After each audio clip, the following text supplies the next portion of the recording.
مساء الخير أحبائي وأعزائي. رغم الهزيمة ودخول روسيا العاصمة الأوكرانية كييف تقطع الاتصال الروسي. رغم الهزيمة ودخول روسيا العاصمة الأوكرانية كييف تقطع الاتصال الروسي. قال ديمتري بيسكوف المتحدث باسم الكرملين أن روسيا أبلغت أوكرانيا بموافقتها على المفاوضات، مشيرا أن كييف قطعت الاتصال بعد إبلاغها بالموافقة وردهم باختيار بدلا من مينسك وارسو. وأضاف في بيان أوردته وكالة نوفستي الجانب الأوكراني: بعد أن أبلغناهم موافقتنا على تنظيم مفاوضات في مينسك اختاروا وارسو، وبعد ذلك قطعوا الاتصالات معنا. التوقف في تأمل كييف بشأن المفاوضات رافق نشر أنظمة صواريخ في المناطق السكنية بما فيها العاصمة كييف. وأكمل هذه النقطة مهمة جدا: بدأ الأوكرانيون الحديث عن المفاوضات أولا، ثم اندمجوا وسلموا أسلحة للمدنيين واختبأوا خلف دروع بشرية. وفي وقت سابق أشار بيسكوف إلى أن روسيا وافقت على التفاوض مع أوكرانيا وشكلت بالفعل وفدا من ممثلي وزارة الدفاع ووزارة الخارجية والإدارة الرئاسية. وتابع من جانبنا على الفور نيابة عن الرئيس تم تشكيل الوفد، وجرى اطلاع الأوكرانيين على كل هذه المعلومات. وأعرب الرئيس الأوكراني فلاديمير زيلينسكي في وقت سابق عن استعداده لمناقشة الوضع المحايد لأوكرانيا. من جهته اعتبر الرئيس الروسي فلاديمير بوتين أنه من الممكن إرسال ممثلين عن وزارة الدفاع ووزارة الخارجية وإدارته للتفاوض مع الوفد الأوكراني. وأشارت مصادر مطلعة على أن المقترح شمل تنظيم الاجتماع في مينسك عاصمة بيلاروس، وهذا خبر ما سمعناه وما نقلناه إليكم. خبر آخر: سبب حرب روسيا وأوكرانيا ما هو حلف الناتو. مع بدء الغزو الروسي لأوكرانيا فجر أمس الخميس، وطلب الثانية الانضمام إلى حلف الناتو وما يقابلها من رفض روسي. زادت تساؤلات عدة على مواقع التواصل الاجتماعي حول ما هو حلف الناتو وما أهدافه وما هي الدول التي تتكون منها. لذا نستعرض الوطن كل المعلومات المتعلقة بحلف شمال الأطلسي اللي هو اسمه حلف الناتو، في نقاط كل ما تريد معرفته حول حلف الناتو. حلف شمال الأطلسي وهو معروف بحلف الناتو. نشأ حلف شمال الأطلسي الناتو كمنظمة عسكرية دولية عقب الحرب العالمية الثانية، وأيضا بداية الحرب الباردة بين كل من الغرب والولايات المتحدة ضد الاتحاد السوفيتي والدول التي تتبعه. نشأ حلف الشمال الأطلسي الناتو عام 1949، وذلك وفقا لمعاهدة شمال الأطلسي التي تم الوقوع عليها في إبريل سنة 1949. المقر الرئيسي لحلف الناتو يقع في هارين التابعة لبروكسل عاصمة بلجيكا، كما يقع مقر عمليات القيادة لحلف الناتو قريبا من مونس في بلجيكا. طلبت أوكرانيا بشكل رسمي الانضمام إلى حلف الناتو في عام 2008. جددت دولة أوكرانيا طلبها للانضمام إلى حلف الناتو بعد اقتطاع روسيا لشبه الجزيرة القرم منها في عام 2014، ولكن وقفت روسيا أمامها من أجل رفض طلب أوكرانيا، كما أن روسيا طلبت من الدول الغربية رفض طلب أوكرانيا بانضمامها إلى الناتو. يضم حلف شمال الناتو حلف الناتو عدد 30 دولة. أعضاء حلف الناتو هم فرنسا والولايات المتحدة وبلغاريا وأسبانيا والبرتغال وإستونيا والجبل الأسود وألبانيا وألمانيا والمملكة المتحدة والدنمارك والمجر والنرويج وإيطاليا واليونان وأيسلندا وبلجيكا وتركيا وجمهورية التشيك وجمهورية شمال مقدونيا وبولندا ورومانيا وسلوفاكيا وسلوفينيا ولاتفيا ولكسمبورغ وكرواتيا وليتانيا وهولندا وكندا. هذا ما نقلناه. حلف الليل. نبع عاجل آخر جدا من الحكومة المصرية بشأن تعرض مصر للإفلاس عقب الأزمة الروسية. نبع عاجل من الحكومة. تتبرد بعض المواقع عبر صفحات التواصل الاجتماعي معلومات عن وجود أزمة سيولة تضرب القطاع المصرفي المصري تهدد تعرض الدولة للإفلاس. واتصل المركز العلمي لمجلس الوزراء بالبنك المركزي الذي نفى النبأ. أكد البنك المركزي أنه لا صحة لوجود أزمة سيولة في القطاع المصرفي في مصر، حيث تشير الأرقام إلى أن نسبة السيولة بالعملة المحلية بلغت 45.4% بنهاية ديسمبر 2021، وهي أعلى بكثير من ذلك من نسبة السيولة المحددة وفق المعايير الدولية. في حين تطلب القواعد الإشرافية للبنك المركزي أن تحافظ البنوك المصرية على نسبة سيولة بالعملة المحلية لا تقل عن 20%، وهي أصول قابلة للتحويل بسهولة ويسر إلى النقد. بالإضافة إلى ذلك بلغ حجم السيولة الفائضة التي امتصها البنك المركزي بعمليات السوق المفتوحة أكثر من تريليون جنيه، مما يدل على قوة وسلامة النظام المصرفي. وبإشادة المؤسسات الدولية، حافظت وكالة التصنيف الائتماني موديز على البنوك المصرية التصنيف الائتماني للقطاع عند ب2، ونظرة مستقبلية مستقرة في تقريره الصادر في فبراير 2022.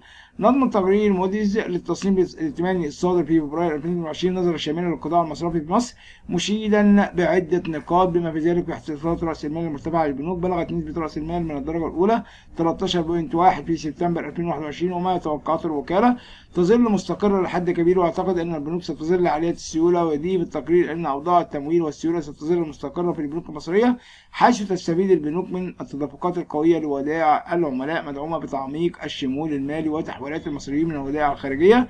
شكلت 71% من أصول البنوك في سبتمبر 2021 بمستويات السيولة، كما حافظت على قوتها، حيث شكلت المعاملات النقدية والمعاملات بين البنوك حوالي 19%.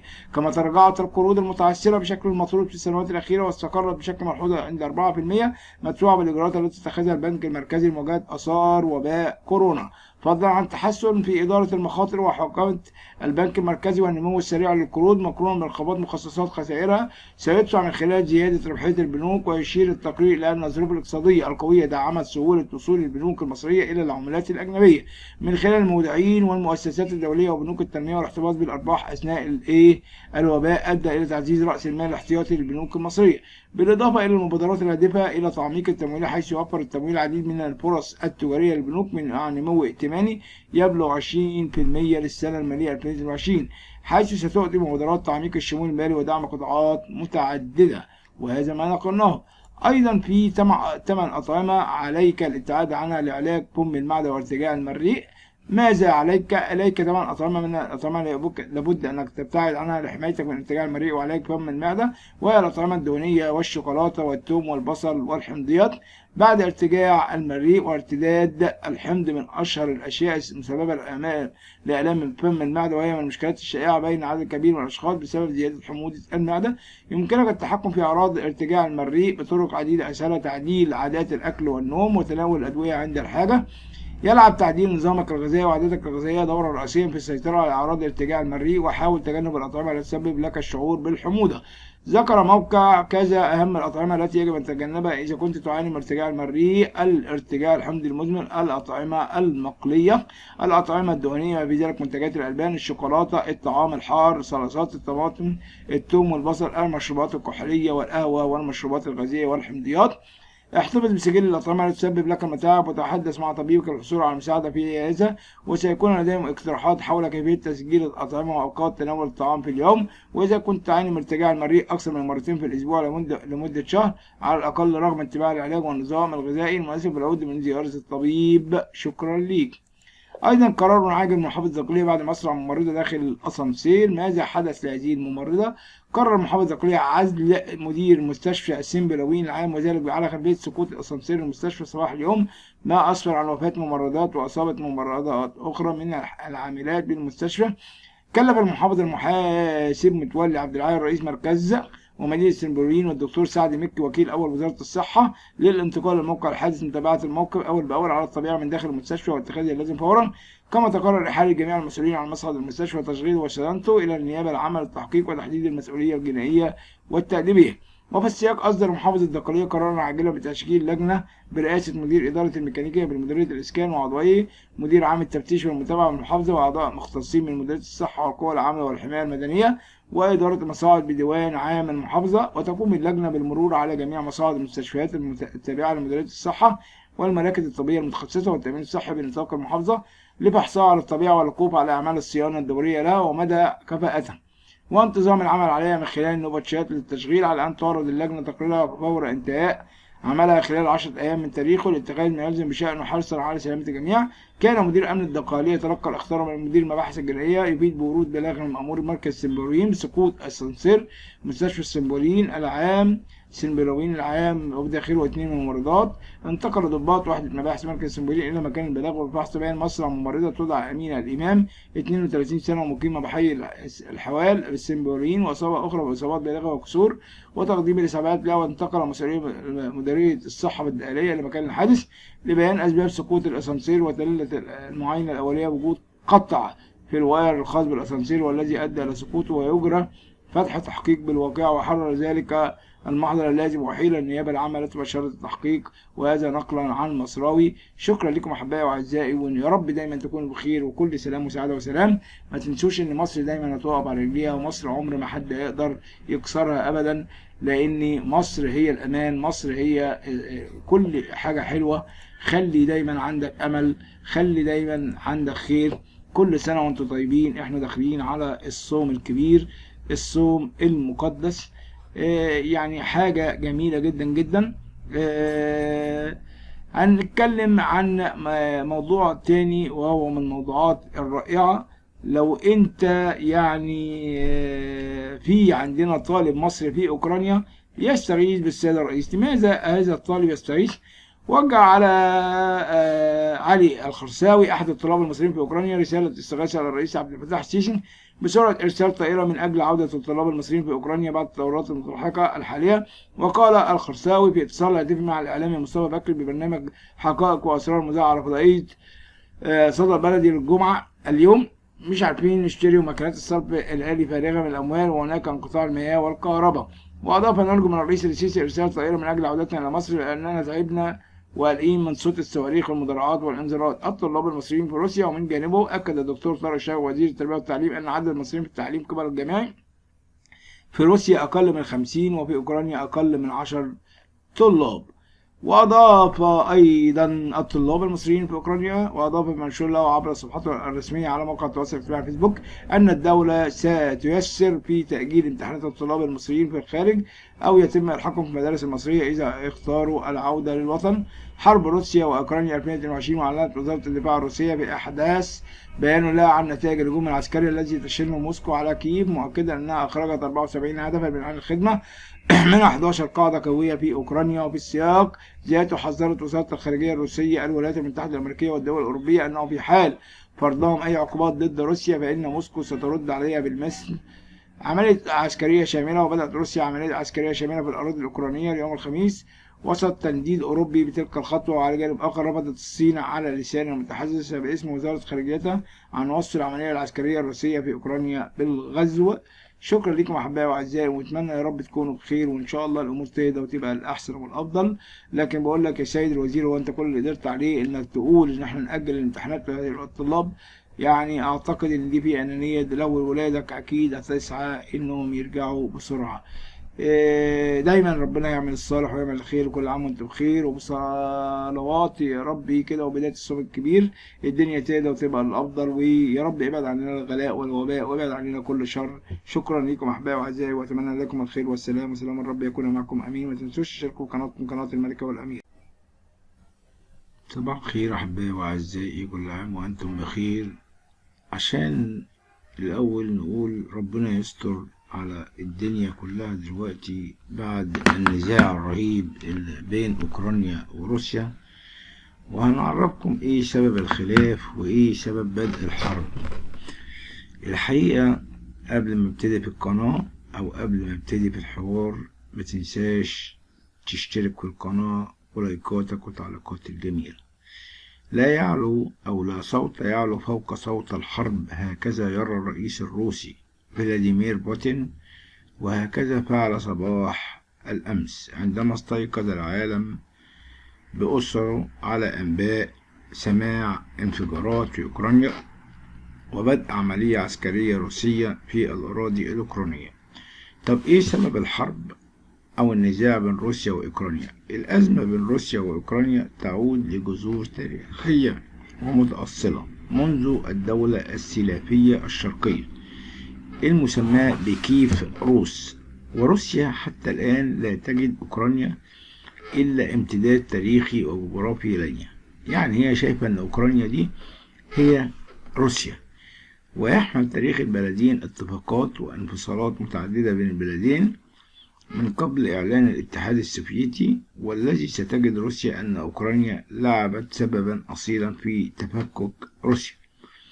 ميل أوكرانيا دائما نحو الغرب وعلاقتها بالدول الأوروبية والولايات المتحدة كان يشكل إزعاجا لروسيا، اللي وجدت في ذلك خطورة على أمنها واقتصادها، خاصة بداية من فترة التسعينات اللي عانت فيها روسيا اقتصاديات بسبب الحرب في الشيشان.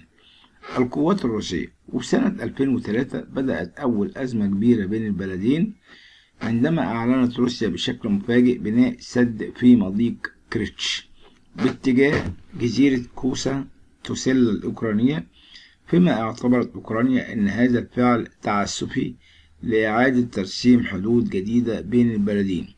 ومن هنا بدأ التطور الحقيقي الأزمة الروسية الأوكرانية بشكلها الحديث.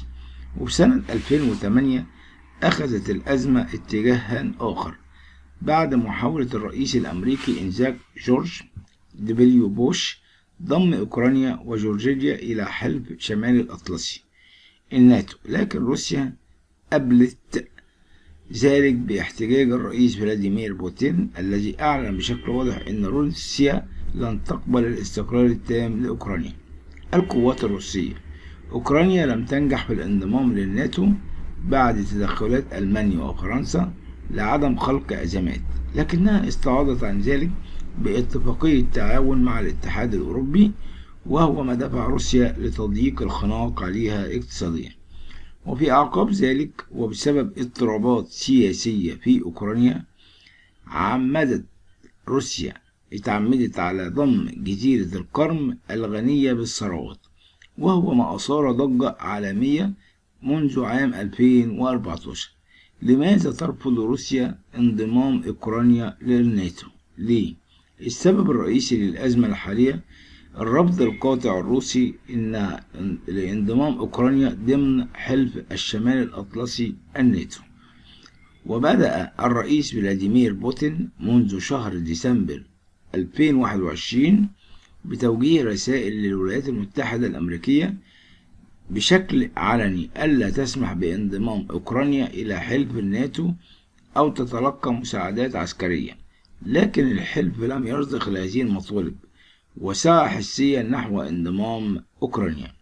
وتعتبر روسيا انضمام أوكرانيا إلى حلف شمال الأطلسي مزعجا لها ويمثل خطورة على أمنها وحدودها واقتصادها بسبب تشاركيه الحدود بين البلدين. القلق الروسي سببه الفصل الخامس من اتفاقية الناتو، والذي ينص على أنه في حالة أي هجوم يتعرض له عضو في الحلف يعتبر هجوما على الحلف بأكمله، بمعنى أي هجوم عسكري روسي على أوكرانيا بعد ذلك سيضع روسيا في مواجهة مباشرة مع 27 دولة على رأسها الولايات المتحدة وفرنسا وبريطانيا.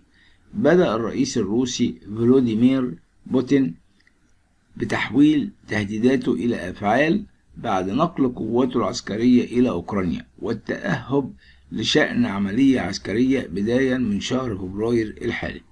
وبدأت الحرب بالفعل.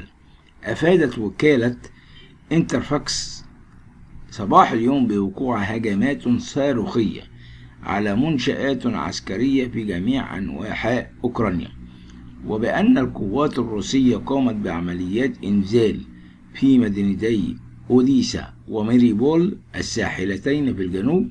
وكان الرئيس الروسي قد أطلق عملية عسكرية خاصة في دونيباس محذرا من أي تدخل أجنبي، وأن روسيا سترد على الفور. ووصف التحركات الروسية بالدفاع عن النفس من التهديدات. من جانبه قال وزير الخارجية الأوكراني في أول رد فعل على تلك الهجمات حسبما نقلت وكالة رويترز: بدأ بوتين للتو غزو واسع النطاق الأوكراني، تتعرض المدن الأوكرانية السلمية للضربات. وأضاف كوليبا: هذه حرب عدوانية، أوكرانيا ستدافع عن نفسها وستنتصر، ويمكن للعالم أن يوقف بوتين ويجب عليه ذلك. حان وقت العمل الآن. الرئيس الأمريكي جو بايدن دخل على خط التطورات الحادثة اليوم، حيث هدد روسيا بالرد عن طريق التنسيق الفوري مع أعضاء الحلف الأطلسي لضمان رد قوي وموحد على التحركات الروسية.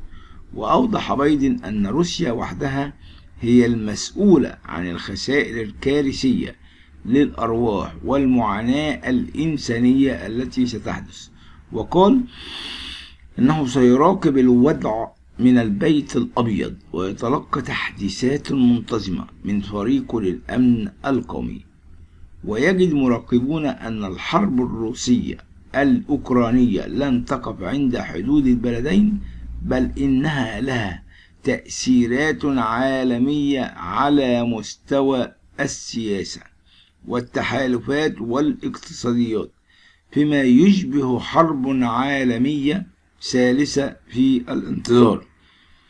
كمان الحرب العالمية دي هيكون ليها تأثير قوي جدا جدا على مصر، لأن مصر كانت بتستورد القمح من أوكرانيا ومن روسيا، وده هيأثر تأثير قوي جدا جدا على مصر، ودخول الحرب إلى مصر وروسيا وبتحارب مصر بهذه الطريقة، بطريقة غير مباشرة، إنها تأثر على اقتصاد مصر. حفظ الله مصر، حفظ العالم أجمع، ونقول له يا رب مد إيدك وتدخل، وإن شاء الله يكون خير وربنا يكون معاكم، آمين.